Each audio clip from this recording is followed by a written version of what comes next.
Les chercheurs et étudiants de l'ULG mettent l'éco-conception au centre de leurs procédés.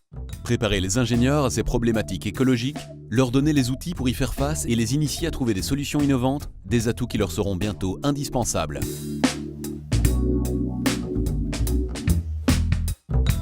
Nous avons plusieurs sujets d'expertise. Le premier, c'est la conception assistée par ordinateur et notamment l'optimisation topologique qui est mise en valeur dans la recherche FRED pour l'allègement et l'économie de matière dans les systèmes mécaniques.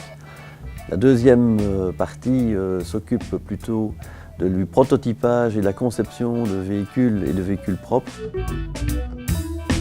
Le projet FRED nous permet notamment de faire un lien beaucoup plus fort avec la fabrication par addition de matière et aussi l'utilisation de l'éco-conception, l'impact environnemental en mécanique en général et pas seulement dans les véhicules.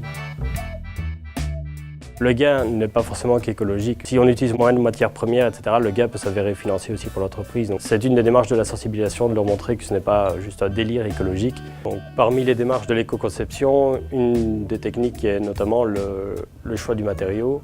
Et via les techniques de fabrication rapide, on peut travailler des matériaux plus exotiques éventuellement que le traditionnel acier ou alu, ce que les gens dans les PME ne savent pas.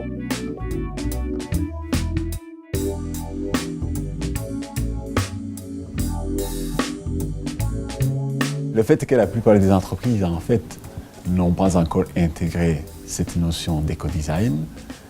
C'est pour ça qu'on va commencer par sensibiliser les entreprises pour cette notion d'éco-design.